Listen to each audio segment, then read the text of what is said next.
J'espère que vous allez bien. J'ai eu un commentaire qui nécessite que je donne un peu d'explication par rapport à ce sujet et je vais profiter en même temps pour vous faire comprendre une dynamique actuelle qu'on remarque dans l'immigration. C'est vrai que le Canada s'ouvre à l'extérieur. C'est vrai que l'immigration au Canada devient un peu plus facile. Mais sachez ceci, il n'y a pas d'immigration au Canada si le besoin n'était pas présent là-bas. Donc c'est sûr qu'un pays développé, un pays capitaliste a fait ses calculs, il a compris qu'il a besoin de la main-d'œuvre, il a besoin des immigrants maintenant. Donc quand il n'aura plus besoin des immigrants, c'est vrai, il va avoir toujours l'immigration, mais l'immigration essentielle.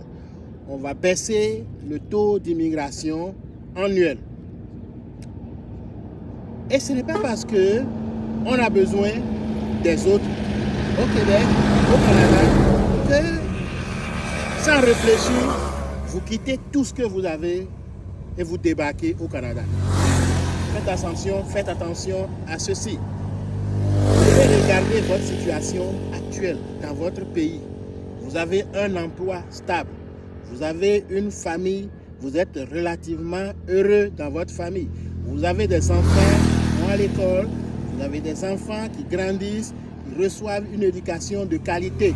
Votre environnement, regardez tout avant de décider si vous quittez la famille seule ou aller au Canada, parce que l'idée c'est toujours de partir probablement seul, puis après donner la main et faire venir les autres. Quand vous quittez, vous créez un vide dans cette stabilité que vous avez pris du temps, des années à créer.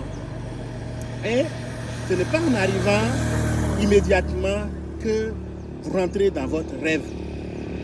Je l'ai dit, vous allez passer d'abord par des moments difficiles, reconstituer votre réseau, faire de sales boulots. Vous allez quitter l'administration, vous allez quitter les bureaux ici et vous allez rentrer dans les magasins, dans les entrepôts, conduire des transpalettes.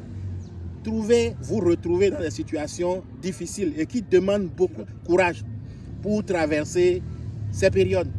Et honnêtement, je vois si vous calculez et que immigrer au Canada à ce moment de votre vie n'apporte rien de plus. Je pense qu'il serait inutile de prendre le risque de tout bousculer, de tout changer et d'immigrer au Canada simplement pour immigrer au Canada. Et c'est comme une madame me disait avant-hier, ma fille a eu le visa des études pour 3 ans. Nous sommes très contents, même si nous n'avons rien. Et je vais vous dire ceci, avoir le visa étudiant, ce n'est pas la fin, c'est juste le début. Parce que les études coûtent très cher. Si vous n'avez pas de bourse, la scolarité annuelle au Québec, si vous n'avez pas une bourse, une mesure d'exemption, ça va être toujours autour de 20 000 $. Et cette personne me disait, nous avons tout mis dedans, tout ce que nous avions pour qu'il ait le visa. Mais après le visa, les études, comment ça va se passer là-bas? La subsistance, les frais de scolarité, la santé. Et il s'agissait d'une fille. Et là, j'étais un peu peiné parce que je voyais que cette personne, cette fille, est livrée à elle-même, sera livrée bientôt à elle-même dans une société où ce n'est pas toujours évident. Donc, avoir un visa, ce n'est pas une fin en soi et nous allons continuer toujours à le dire. Moi, je vais continuer toujours à vous le dire. Ne pensez pas qu'une fois l'enfant est au Canada, c'est terminé. Vous devez continuer à le supporter. Votre enfant, c'est très important. Sinon, vous n'aurez pas les résultats escomptés. Ça me tient beaucoup à cœur de faire cette vidéo, de vous alerter et de comprendre que ça ne se passe pas automatiquement là-bas. Ça ne se passe pas par la magie au Canada. Surtout si on vient pour les études, il y a des dépenses encore et beaucoup de dépenses à faire. Et vous devez forcément vous préparer. Ça ne sera pas automatique, l'atteinte des objectifs. C'est tout ce que j'ai à dire dans cette vidéo. J'espère qu'elle vous a fait du bien. Si tel est le cas, je vous invite à l'aimer et à la partager. Merci et à bientôt. Adieu.